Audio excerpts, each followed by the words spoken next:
What's up, YouTube? Thank you for coming to my channel. This is Ride for Less Car Dealership.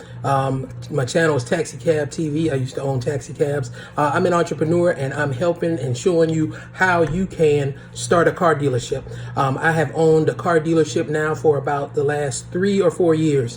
What I want to tell you, it's awesome, it's great, it's wonderful, I love it, and I got my door open. I'm still at work, but I'm doing this video because I wanted to touch base with you and let you know that anybody can start a car dealership. Anybody can become successful. You just have to have the mindset and the willpower to get up every morning and grind, hustle, and you can do it.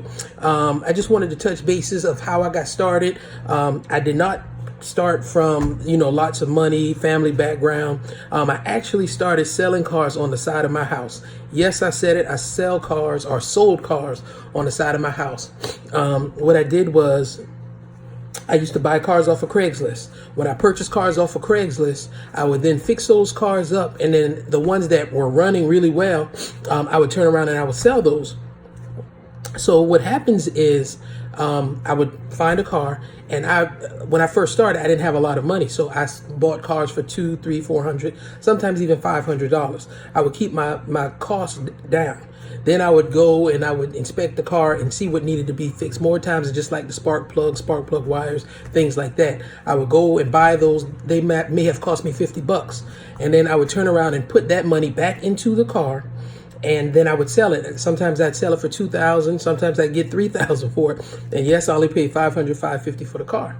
So when I first started out, what I did was I just kept. Every week I would buy 2 or 3 cars. Sometimes, some weeks I bought more, but I'd buy 1, 2 cars, fixing them up, getting them painted, and then I would turn around and sell the car. And then once I did that, I realized, I'm like, okay, I'm in my taxi cab and I'm making money doing that, and now I'm selling cars. So before I knew it or whatever it was, I started making more money selling cars than I was out of my taxi cab business. And when I say taxi cab business, I had several taxi cabs. I had 10 or 12 people driving for me. I was still driving a cab though, because once you get that itch, you can't stop it. Once you're an entrepreneur, once you learn how you can make $300, $400 every day in a taxi cab, minus or plus what all my other drivers were bringing in. And I think my other drivers were bringing in $100 a piece a day to me, plus whatever they made for themselves. So in 10 cars, $200 a day per car, you're looking at $2,000 a day, so forth and so on. But when I was selling cars, I was making $2,000, $3,000, $4,000 a day, because like I said, I would buy 3 or 4 cars every week, and not every car would sell. So some days I would sell 3, 4 cars. So it kind of added up. Some days I didn't sell any cars. So I don't want you to think every day you buy and sell cars, you're gonna sell a car. It's not true. You don't sell cars that way. And if somebody tells you they're selling cars every day, they're lying. Because I'm currently in the business, what is it, April 16, 2019. And I'm still selling cars during it every day. Sold 2 or 3 cars today. But okay, back to my main story. So how, the best way for you to start your car dealership. I think the best way for you to start your car dealership is start small. Buy a car off of OfferUp, Let Go, Craigslist. Buy it cheap though. Don't go and spend $5,000 or $6,000 on a car and say, hey, I'm gonna make $7,500, because more than likely you may lose. You buy a $500 car because, hey, if you take or $200 or $300 cars, buy a $200 or $300 car and see if you like it. See if you like fixing it up, and try.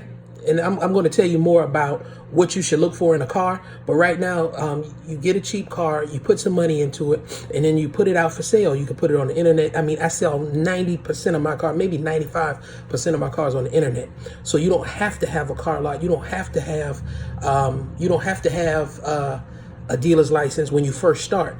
Now, I'm going to tell you how to get into a dealer's license if that's what you want to do.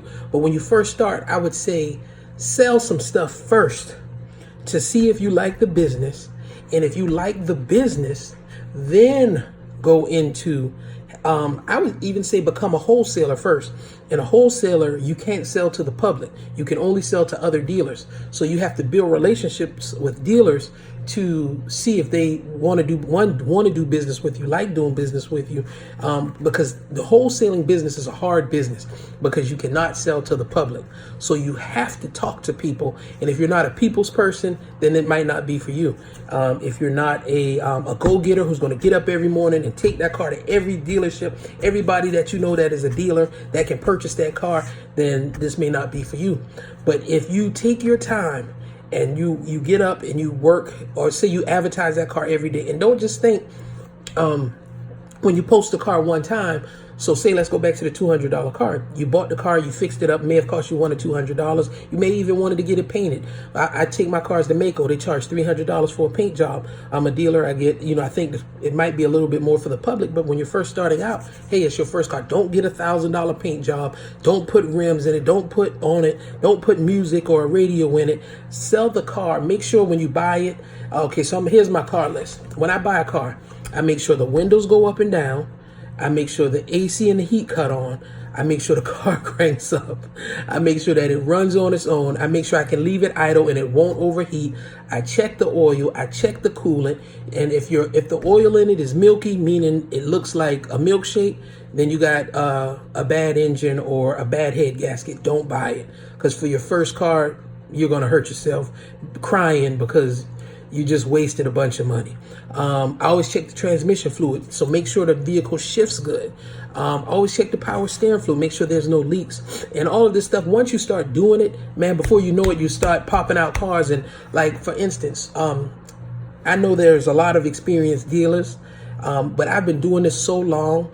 When I go to the auction, I look at a car and I can tell what I'm going to pay for it, how much the book value is, and do I really want it, and what am I going to pay over? You'll see sometimes you go to the auction, you see dealers scanning cars, scanning the value. You should be at the point when, after you've owned a dealership for a few years, and like I said, I've been selling cars way before I had a dealership. You should be able at the point where you can look at a car and say, okay, I can buy that and I can make money off of it, just off of looks, just off of checking, well, not necessarily off of looks, but checking the vehicle, checking the temperature. Like, say when they run the vehicle through the auction, what you can do is you can check the the temperature gauge. You can check the oil level. You can check all the lights. If you see a battery light on while they're running it through the auction, don't buy it. I think my mustache is just, I need to, yeah, I did it. It's crazy. But I don't have a cold, but I drink a little bit of my Red Bull. Okay, so, and I know this is horrible. I had to stop drinking diet sodas because my wife says, hey, those are bad for you. So now I drink sugar-free Red Bull.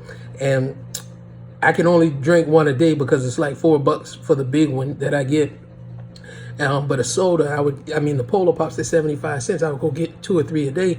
But with that Red Bull, I drink one a day, sugar-free, but it's awesome. So shout out to Red Bull. Hey, endorse me, give me some money or whatever, however y'all do it. And that's not paid. They haven't paid me. I'm just talking. I'm just rambling. Okay, but back to the cars. When you want to own a dealership, like I said, a dealership is very expensive. Most people, I see a lot of videos on YouTube. Most videos are, oh, well, you can start a dealership for $3,000 or $1,000. That's not true. It may be true if you're going to be a wholesaler, because for a wholesaler, all you have to do is have your insurance, have your bonding, and have a file cabinet. This is only in the state of South Carolina. I don't know about any other states. You'd have to check for your state. But you have to have a file cabinet, bonding, and insurance for the dealer plates. If you're not going to have dealer plates, then you don't have to have insurance, but you're going to have a way to transport your vehicles. And when people come to do test drives, well, the wholesalers, you don't have people doing test drives. But if you want to drive your car to the other dealerships for them to look at the vehicle, and you don't want to tow it every time, you're going to have a dealer plate. So those are the 3 things you need. A down payment for insurance is about $500. just to get the first month's worth of insurance. And if you have a bad driving record, it's even more. So, but I typically pay when I re-up on my insurance $500. Sometimes it's less. This year particularly, it was more. Okay, for instance, my bonding. The first year I got bonding, my bonding was $300 for 1 year, and I think I got the 3 years for $700. I paid $700 for 3 years. This year I did my bonding. I got 1 year for $900. So the $900 plus the $500 and $50. Sometimes, well, this year my insurance was different. This year my insurance was $800. So $800 and some change for the down payment.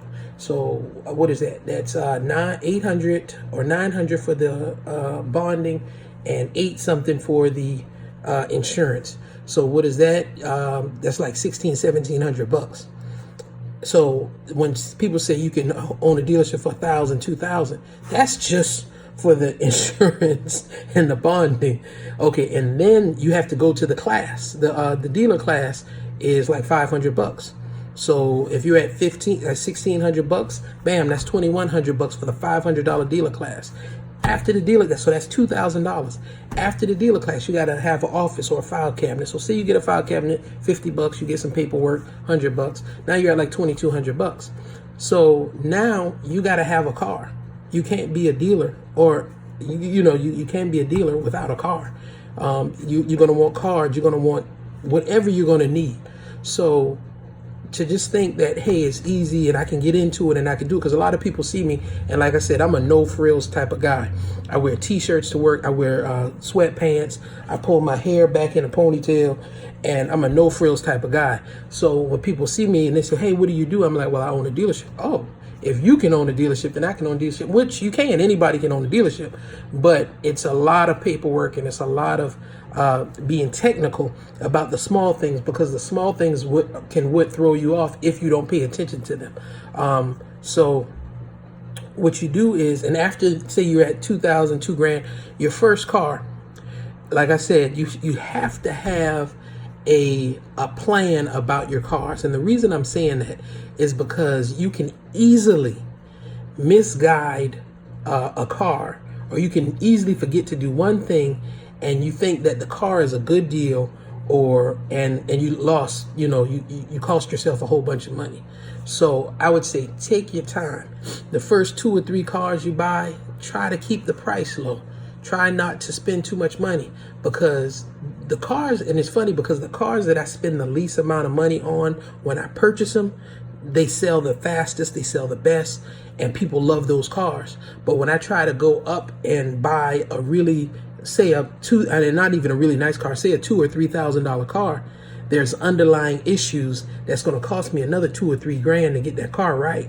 So, and that's just my own experience. Most people have great experiences and they don't have any other issues, but for me, sometimes, and it could be, it's a lot of different factors, and like I say, I buy a lot. So, the greater volume of cars you buy, you're going to have some mistakes, and sometimes the cars may look bad, but it's a pretty good car.